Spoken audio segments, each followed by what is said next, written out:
And what is up, everyone? Welcome to the Destiny Nerds podcast. My name's Bearded Luke. What's going on, guys? Havoc here as well. And we're here. Technical difficulties as always, man. Just a always few. Just a few. We're good, It wouldn't though. be a show. It wouldn't be a show if we didn't have one, you know? No, you can't have any sort of show without one tiny technical difficulty. Yeah, but at least you're here, so there is no hashtag blame Luke this week or today. So no, there won't be again.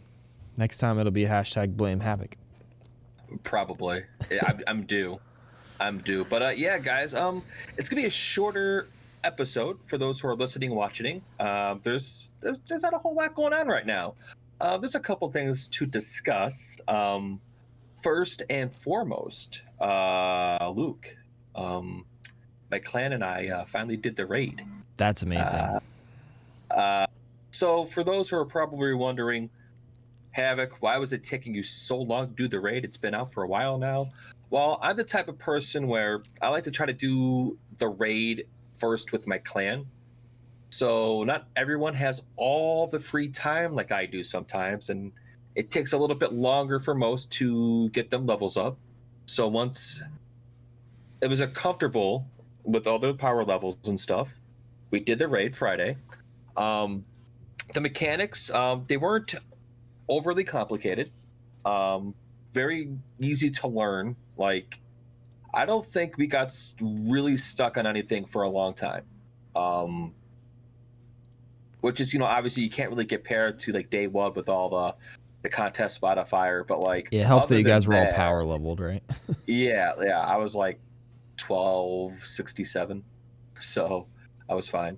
I think our lowest was like 1255. I think our lowest going in, but yeah, like we weren't really stuck on anything. It was like I told my clan like this ranks as my second favorite raid on Destiny 2.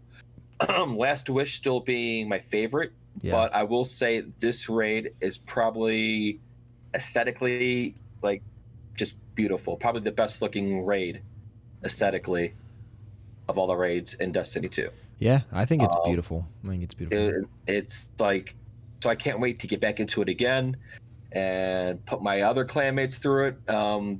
It's like I said, I was worried about mechanics because I don't like overly complicated heavy mechanics in most raids. Yeah. And this one, once you knew what you were doing, like, okay, all right, trial and error, but like we got in the flow, we didn't get stuck. And I can finally say that, yeah, we did it. We completed the raid. It was awesome. And can't wait to do it again. Awesome. So how many times have you completed the raid so far, Luke? I'm curious.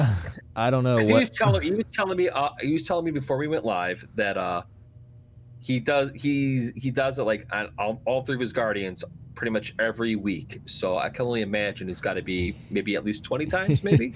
Yeah, I've done it on every character. Wait, I've done it on every character. Well, shoot, today's not even. Have I played this week? I can't remember if I played this week, but you were just telling me you weren't you haven't been able to play the last 6 days. I haven't, but I can't remember if I played. I think I played on reset this week, so that means I did all three of my runs because I'm just trying to get the Eyes of Tomorrow, and then I'm also doing every time a new challenge comes out. Like all I have left is 3 more challenges, and the Eyes of Tomorrow or whatever it's called, yeah. And I have. Speaking of, so my clanmate JD. Oh, did he get it? Was able. He got it. He went crazy. We're like, why is he going crazy? I got the exotic. So shout out to JD. That's awesome. He scored the exotic for it. So yeah, right I think I've done it. I mean, probably 20 times now. I don't know. You can look on raid reports probably, but it whatever 3 times each week is how many times I've done it. Plus a couple more for challenges. Like we've done all this stuff. I'm literally just doing the 3 more challenges for the next 3 weeks, and then I'll have the seal. I mean, and then after that, I probably won't do it anymore because it's super fun. I do like it, and I'll do it to help people. But like, once you do it a bunch of times, it's kind of just like it's like the easiest. Like I don't mean to say that in like a rude way, but it's one of the easiest to pick up raids. Probably like once you know the mechanics. I would say, yeah. I mean, it was fairly easy for us, and like I didn't really overly study like videos and stuff. I knew a little bit, so like I still kind of went blind a little bit when it came to like certain ways of doing it. And JD, who in my clan, the only person at the clan at the time who's ran the raid multiple times. I think he had like 21, 22 completions. Yeah.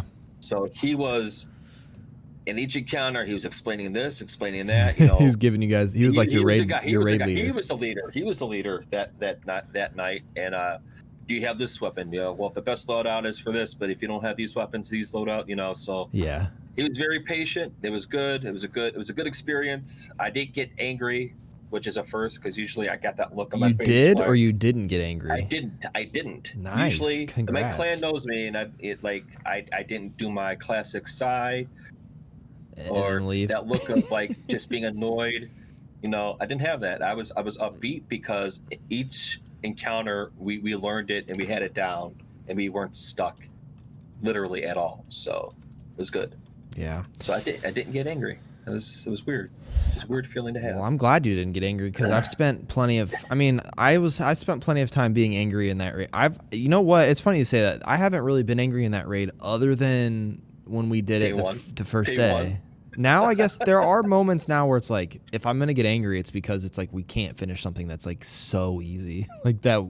Like it's not easy for someone that hasn't done it. Let's say you're a team that's been doing it every week on all 3 characters, and you can't beat this thing, and it's like, oh, just kidding. We can't beat it together. That's frustrating, but that hasn't happened yet. So. Yet. So I wanted to share that experience with you guys as, I guess, content. But again, it's a short week, guys. Like, not a lot to talk about. So again, don't expect this hour-long episode. It's going to be much shorter. The dawning is still going on. I think I am almost done. I think I need like 2 more triumphs, and I'm done with the dawning. Nice. It's like that's where I'm at. I didn't even know there was things to do. I've only played one day this week. So. Yeah, there's triumphs. The only 2 triumphs I have left is like deliver. Like I need like 20 more deliveries of cookies to get the 60 out of 60, and then the other triumph I believe is the community one, where, come on community, you got to get the bacon, because we are slacking at this community quest that's going on. So those are the only 2 triumphs I have left, and then I'm done with all the dawning stuff. That's awesome. Just baking cookies. It hasn't changed whatsoever. Like it's this. Yeah, it seems exactly the same. Vectors, that's about it. So it doesn't seem any more fun than it was before. You're not missing much. I will say that. But the ornaments are nice if you have the silver and the bright dust. Yeah, I got the ornaments because I had Luke 20,000. Luke. What? Can you hear me? I think I lost Luke. Can you hear me now? Uh-oh. Now, Luke. can you hear me now? Oh my God, he's back. Luke, I typed in the chat in I typed 69 in the chat in the live stream. If you're listening to this later, that won't make any sense. But 6 is my mute button in Discord, and I forgot. My bad. Hashtag blame Luke. The streak continues. Yeah. So I'm infamous for being really good at technology, yet being clueless at the same time. That's why we used to have a podcast called The Clueless Gamers. But the dawning is exactly the same, and I probably won't do any of it, to be honest. Yeah, I mean, there is an exotic at the end of the community portion of like the quest. Yeah, people are speculating into what it is. I don't know. So maybe another ship. I don't know. Who knows? I'll let you know though when we're done. Yeah, I'll probably partake in it. I only ever do the dawning if there's a cheese. So last year there was an AFK farming cheese for it, and I did it, and I got the dawning done in one day. People. Yeah, because I don't want to sit there and do the same thing every year. Luke, we've been doing the same thing in Destiny for 6 years. But this is one of my least favorite of the 6 things. So you're saying the dawning event is your least favorite event compared to Festival of the Lost, Moments of Triumph, what else is there? Crimson Days. I feel like there's another one. Guardian Games was. Did you enjoy Guardian Games? Because I didn't do Guardian Games. I like no, thank you. I actually, it's funny they say that. Guardian Games was the one time where I didn't get the one exotic that I needed. I got the exotic whenever the first day of the season came out. Because you could go to the little exotic kiosk thing and get it. But I literally didn't do it for so long that I'm yeah. So if that means anything, yeah, no, I don't ever really partake in these little things because if they don't give me like a seal or power, then I usually just skip them, which is probably stupid. But everybody plays each of these little small events differently. I just don't care about them. I think they're just fluff. I would rather just not have them, but they're nice to have because it makes you feel festive, I guess. Now, okay. Now, what if they did this and in D1, when they did the Dawning, they had SRL. If they had SRL in Destiny 2, would you have done the Dawning? Yes, because SRL is different because SRL is like a whole new game mode. These little events are always like cook this, go do this stupid little event. SRL, if they would have brought SRL to the Dawning and then I was part of it, yes, 1,000%, because I loved SRL because it's a whole new, like, they should have done that. That would actually have been amazing because it would have brought like some sort of like just different taste into all of our mouths because SRL was fun. It was. There was like that stream, the SRL Racing League thing that they did on Twitch, which was hilarious. The different maps. It would have been cool to do it on Europa when it's all snowy. But if you want to play SRL, guys, you got to go on, the old consoles and fire up Destiny 1 and do private matches of SRL. Yeah, I guess you could do it there. Yeah, I guess. If you want to play those 30 frames, I'm one of those people now. Because now you're not on it. You know what it feels. You're like, gosh. No, I got that upgrade. How's that been? Has that been good still? It's been good. I have it's like I said last week in last week's episode, night and day, night and day. Everything is so fast, everything is so smooth, and I gotta stop gushing about it because I don't want my clan, for those who are still on PlayStation 4, to get jealous or angry at me. So yeah, I'm gonna stop. So other than the Dawning, that's about it on that. But there has been this little conversation this past week. Luke was not aware of this because he's been busy with life.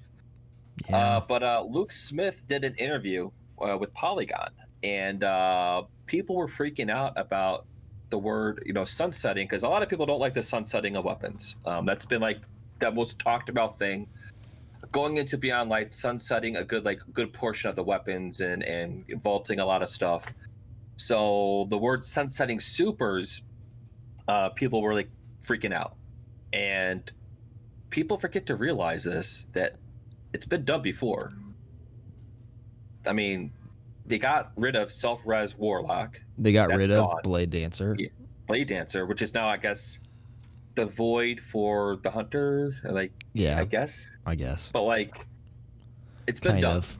And they were talking about how he would love how the Stasis subclass or the Stasis class, and how that tree, with the mods and stuff, how you can do all that, and he wants to do it with the older subclasses, with the Solar, the Void, and the Arc.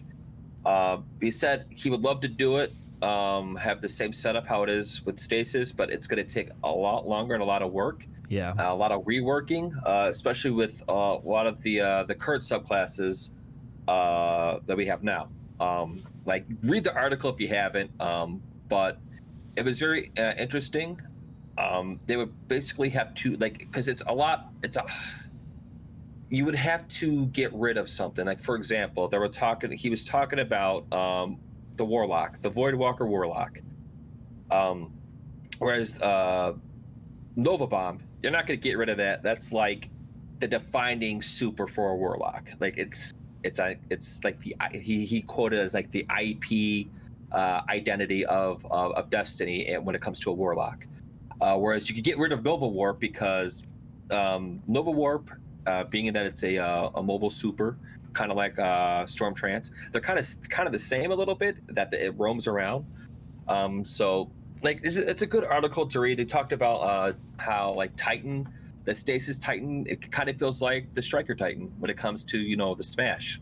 There's no identity except for the Hunter. They did mention the Hunter, where a lot of the Hunter's supers are vastly different from one another. And I'm anti-Hunter, but I can't lie because they have variety, whereas the Titan and the Warlock, they have a lot of similar supers in all the other subclasses.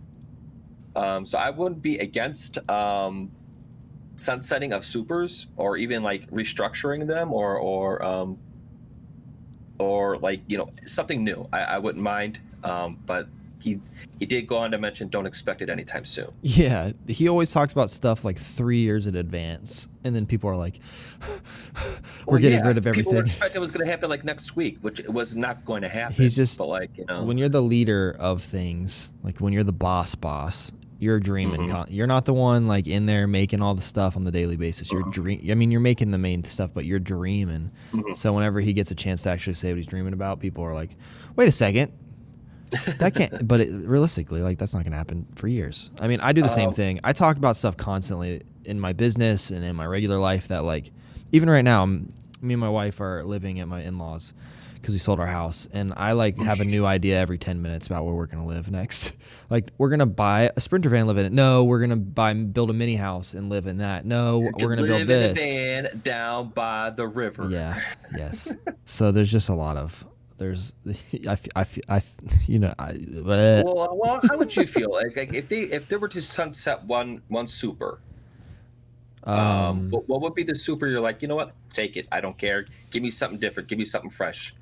Like, what would be the super you would want them to, I guess, get rid of? The Arc Strider for the Hunter. Like, I've never really used it, and I don't care about it. Never really use it? No, I didn't use Blade Dancer either. I've never really been a big fan of the Arc ones. Like, I don't really care about them.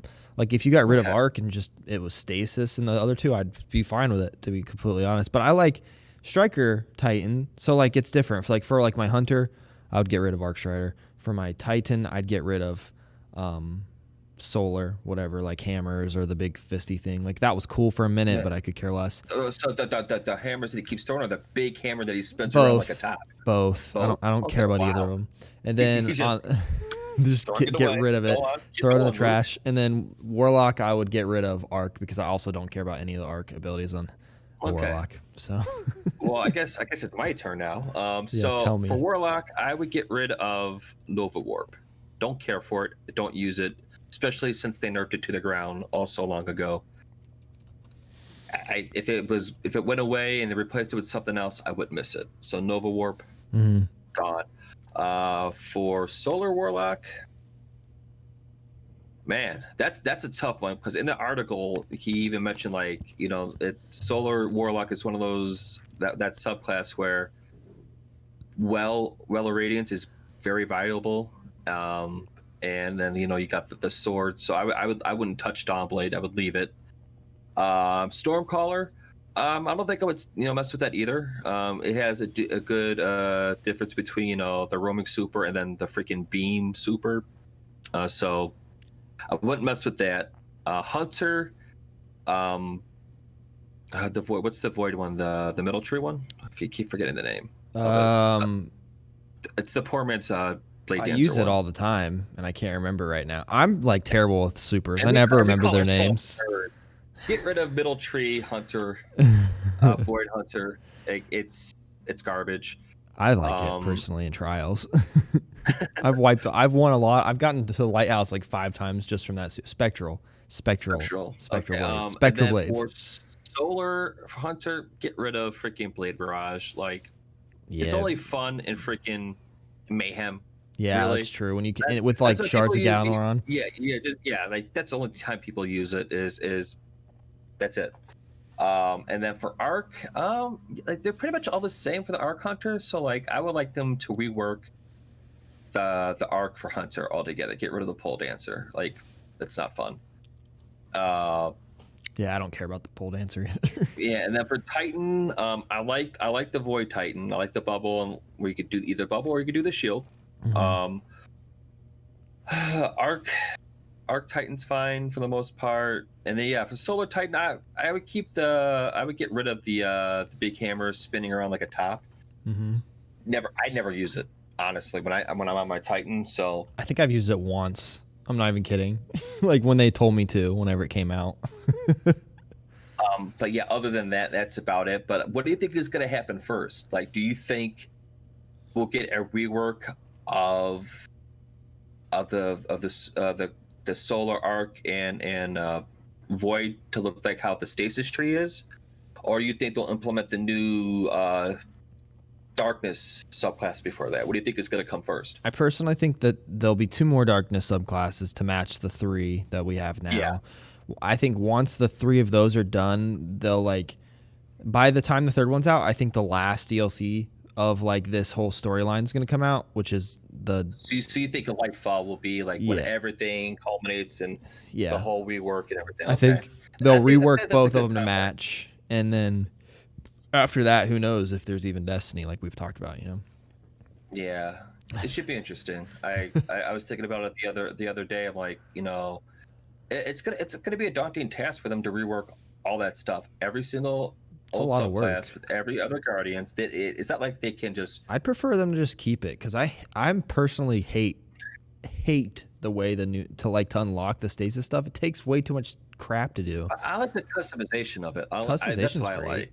But I wish it was just XP based and I didn't have to do like 876 quests to. Again, Luke, we've been playing this game for over 6 years. It's not going to change. Just let it be XP based, like in the original game. It gotta change, man. That's how they get you. That's why we're doing this. Like, I don't even have it on my whole entire hunter unlocked. Like I literally don't. I have I don't even know what I have unlocked on him for stasis. I have stasis unlocked on all 3 characters, but I only have like the aspects and stuff done like on my Warlock. I haven't even bothered on my other 2 Guardians. Yeah. Which is that's just where I sit with that. But like, yeah, I don't know. I think we'll get the new darkness subclass, Witch Queen, and then the other one, and then hopefully maybe the rework. I don't know, man. Dude, for all the PvP people out there, imagine this. Imagine if Destiny or not Destiny, but Bungie cared about them enough to build a super for competitive PvP that's even across the board on all characters. Can you imagine? Like it's like not like an element or whatever. It's like a PvP, like the Crucible. When you go in the Crucible, you're like all your subclasses go away, and you have like this one subclass that everybody has. So then everyone, I don't know, maybe that would be a thing. Just disable supers in Crucible. Disable supers, that's true. But what about like grenades and like abilities though? That's not super. No. Technically, I'm talking about like the things that make PvP difficult. Because I hear about this because I'm friends with a bunch of the PvPers that like they have a hard time figuring out how to make it competitive because it's a hard sandbox to be competitive because it's a power or looter shooter. Like we're just supposed to be mega gods killing other mega gods basically. It's tough to play against each other when it's like that evenly. Yeah. So I wonder if Bungie will ever like implement even playing field rules and abilities for PvP players, or if they're just gonna, like we've talked about before, just delete PvP eventually because they apparently don't have time to work on it. Like I've said, I know I'm a PvE guy. And if they got rid of PvP, I wouldn't miss it. I wouldn't miss it. I would. I know you would. I know some people would, but like everyone knows that Destiny is built around PvE. Yeah. And our gripe is this. All the good weapons, every time we have to nerf something or fix something, it's at night, not always, but a good high percentage of the time is because it's broken in PvP. And once they nerf it in PvP, it drastically affects the PvE. So either they got to get rid of Crucible or eventually do 2 separate sandboxes that people have been asking for so long, because it's been like that. Like since like when the Vex Mytho class was so broken in PvP, it was melting everybody. Like, anytime something's broken in PvP, they nerf it across the board, and it hurts. It's just like this conversation always boils up to PvP is important, more important than like. Let's see. There's 2 conversations here. There's like a content creator. Let's have it. There's a content creator point of view, and then there's a gamer point of view. Gamer, random person, doesn't know what Twitch is, doesn't know what YouTube is, or they know what it is, but they don't give a frick about any of that stuff. I Like agree. they're gonna play PvE most likely and have a good old Yeah. time, and they won't Yep. don't really care. Yeah. Content creator point of view, PvP is what like keeps this game going whenever there's nothing happening, because like Yeah, but like you on don't gain Twitch anything. and on YouTube, What do you gain from PvP right now? What do you gain? if you're competitive and you win a What do you, competitive match, what do you gain as a competitive? Like what? What is well, the pinnacle of competitive? the feeling like you won something, I don't know. So a feeling for yourself. Like that's it. Because trials is utter garbage. It's content though. Like if you think of the content of what, like, let's try to get the lighthouse. It's hard. It's challenging. Yeah, especially Or trial. Yeah, especially on PC when you're getting freaking, you seeing people hacking all over the place. Oh, definitely. it's not as But bad like, as it was how's last that season. fun? How's that fun? It is fun. How is that fun? It is, because once you beat the cheaters and Yeah, you but how often? win And and you go unless you're like freaking godlike, how often does the normal person who hops into comp or trials and they encounter cheaters all the time, how often do they get the upper hand? well, Now, you got to think outside the box. You can't think of you and your group of people, but you got to think of the average Destiny player who will try to dabble into Crucible and the comp and trials to see what it is, and they get a taste of it. Like, well, it's that's why not I don't supposed to touch be. it. It's pinnacle contents for the best players in PvP. Like if some random person's running into PvP for comp or trials, they're going to get stomped on. It's not supposed to be easy. It's supposed to be for the elite players that play. And if you win, you get a flawless seal, or you get an adept weapon, or you get a thing, a emblem that says you went flawless, regardless of if it was cheating or not. I guess when it boils down to this, and we could debate on this part, because I'm obviously PvE, you're PvP. So, what can you get? Like you can get the loot and the adept weapons. Is any of that stuff any better than the stuff I can get? It's not that it's any better or any. It's just based off who you are as a player. Like Yeah, that's I what want to I'm play going with. against Like, other so, players. like I don't have to, because I'll have like your stuff that you get. Yeah, you'll get a seal, but like the loot you get, it's not going to be any better than what I have already. So there's really, I guess, I'm not a need or feeling that I have to do it in order to get the best something. That's basically where it boils down for me. Like I don't have to do trials or comp to get the best weapons, because I could get very good weapons in PvE and be fine, or I can jump into quick play and be fine, because I don't do comp. I don't do any of that. I'm just not a competitive player. And I guess you're more talking for the competitive aspect, I guess, for your Well, point. there's just a lot of competitive players out there, a lot more than you'd think. Like a lot of people want.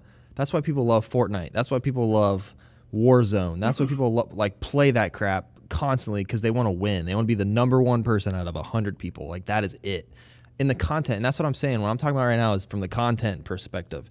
For a content creator, like content creators, either PvE content creators aren't just like doing raids to show people how cool it is. They're helping people. They're sherping people. Sherping, yeah. So I mean, yeah, like there's yeah, perfect. Like when someone would say, Crucible helps with the drought of Destiny, I say Sherpas help with the drought of Destiny.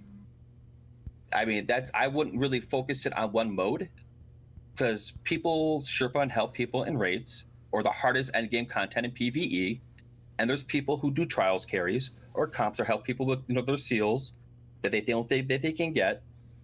So I think it's not more of a PvE help or carries it, or PvP carries it. I think the Sherpas, the people who go out their way to help other people, help continue and build content. So that's how I'm magnifying it as, not on solely on one thing.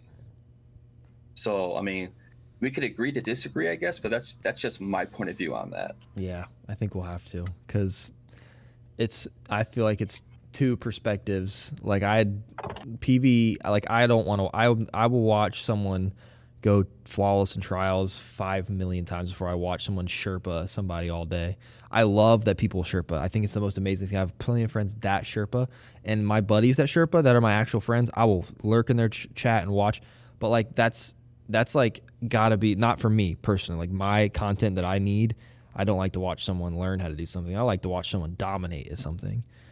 So that's why I think that it's so popular, because if you look at some of the bigger streamers, like that got partnered really fast on Twitch specifically, like Lemur, for instance, that dude's a beast at trials, and he got partnered really fast because people watch the heck out of him. But he also, those guys do the same thing as Sherping.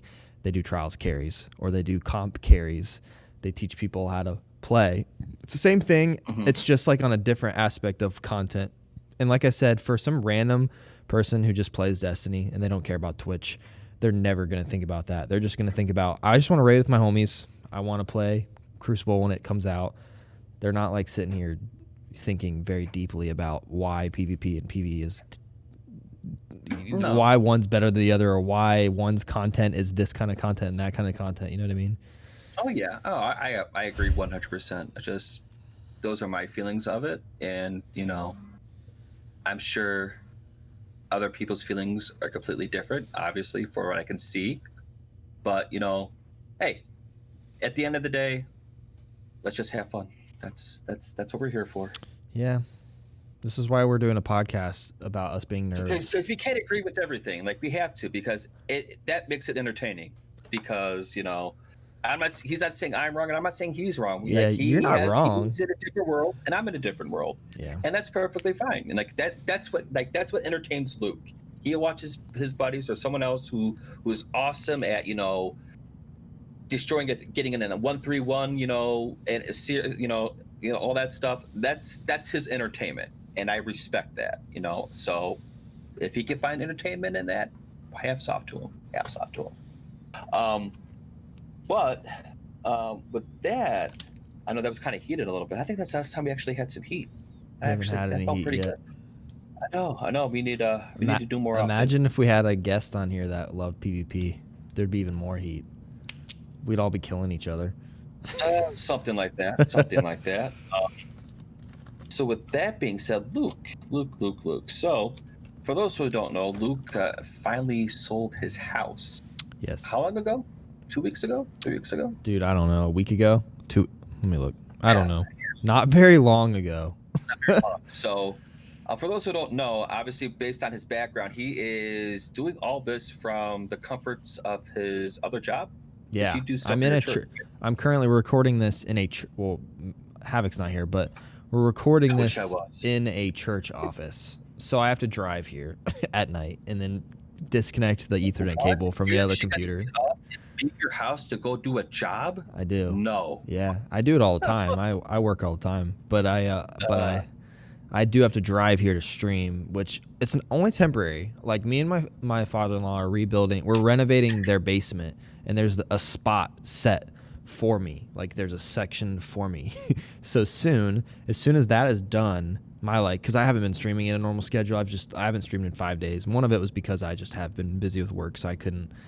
I have to put it on the back burner when I'm too busy. But as soon as I'm back over there, it's gonna be a lot easier to get back on streams and game. I can't off stream game. There's nowhere to game it where I live because I don't have it. I don't even know where my PS4 is. I think it's like in a storage unit or something. So did you already tell your in-laws, like, look, the internet situation here? Oh yeah, we just talked about it. I'm in charge of getting us new internet because my father-in-law knew. He's like, listen, our internet's not good. And it never works super well. So he's like, if you can figure out how to do it, because I know you're smart at internet, do it. So tomorrow I'm calling Spectrum to get us like the fastest I can get. Get the gig. Yeah, and I'm going to pay for it because, I mean, I need some business expenses, and that's one of my business expenses I used to have at our house was the fastest internet. You love those write-offs, man. I that's what I love about you. You got to find them. You got to find them, or else you're going to be paying $1 billion in taxes that you don't necessarily need to do. So you said you have a little space there. Have you already had like envisioning how you're going to set everything up yet? Kind of. It's not really going to be. I'm not trying to get too attached to it because, I mean, we'll probably only be in that. You find a new place, you got to break it all down again. Yeah, I have a really big idea for when we have a house. If we buy a house, I don't know what we're gonna do, but if we have a house, I have a really big idea for what I want that setup to be. So I'll probably just take what I have here, which is one desk, 2 monitors, and I'll just stream down there and have a good time. And then the other thing that we're doing that's cool is me and my friends are starting a company called The Sycamore. It's a fully functioning like video and photo studio that people can rent. And I posted a couple things on Twitter of it, like a couple sneak peeks, but it's got like a full. Oh, that's what you. Oh, okay. So you were Yes. with the with the emoji with the picture. Yes. Okay. So that was a site. Like, that's a what psych that was all wall. about. That's a site. There's a psych wall on the stage, on the sound stage, but it's like a huge studio, man. It's like you can do car shoots in there. There's like a massive garage, but we have the front half has a podcast studio, as well as a edit studio where people can rent to use, and then we'll have offices up on the loft, and then there's like hot swap out. There's all this stuff that we're doing, so we're kind of doing. I'm gonna be busy this winter because we're working on that. You have a lot going on. It's like, man, it's kind of risky because it's expensive to own this place monthly, but I think as long as we can come up with enough clients a month to pay for the rent, I don't even care if we make any money off of it. It's such a sweet space. It's like inspirational. It's creative. I'm gonna actually go work there on Thursdays and Fridays, which is right now I work in the bedroom that me and Allie live in, so it's not as inspiring. Working out of the bedroom.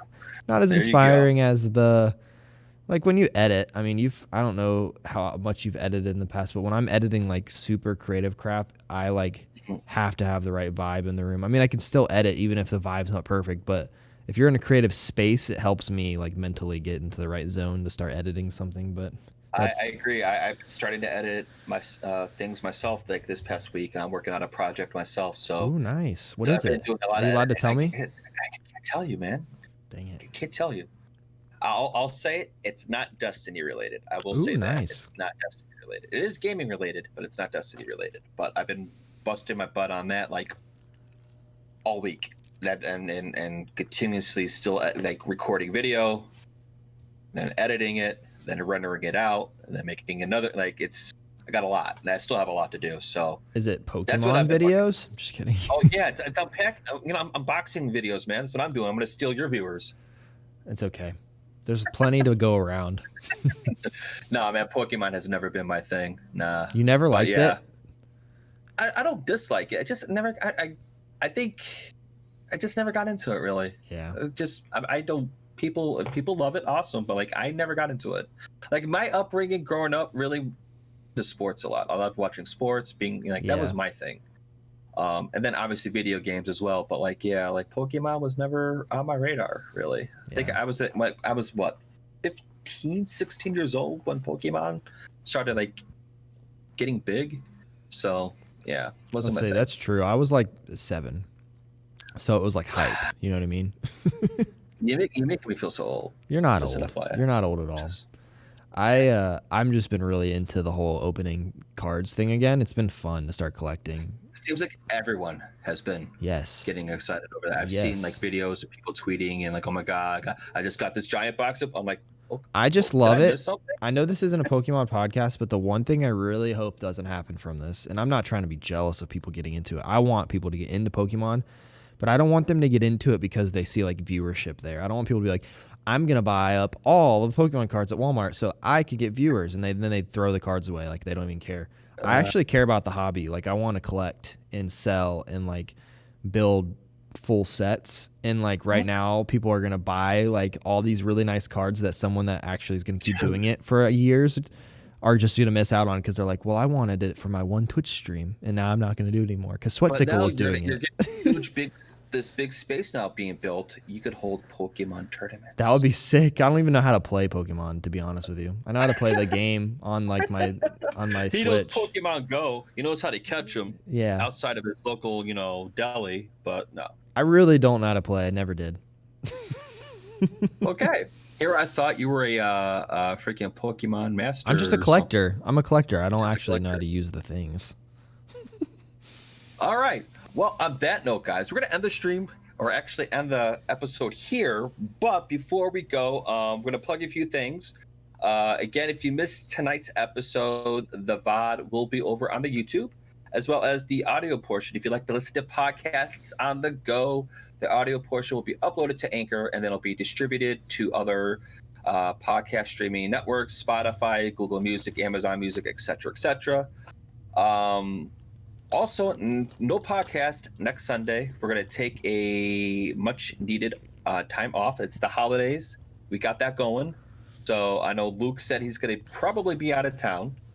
So I guess that's good that we timed it that way. So we will be back January 3rd, barring any disasters. Hashtag blame Luke. Nothing's gonna happen. Yeah. So he keeps saying that. He keeps saying that. I can't help that my life's weird. It's not weird. It's just very, very hectic. Yeah. All of a sudden. It's unique. All of a Unique, sudden. yes. Yeah, all of a sudden. It was super Last normal for a month and a while. half. But I'm just being cheeky. yeah, So- everyone, have a fun holidays. You have fun. Everybody You have a happy good holiday, happy New Year, all that good stuff. Be safe. happy Christmas, happy Kwanzaa, happy Hanukkah, whatever you celebrate. I hope you have a Happy great everything. one. Happy everything. So until next time, guys. See ya. See ya later, alligators. Bye.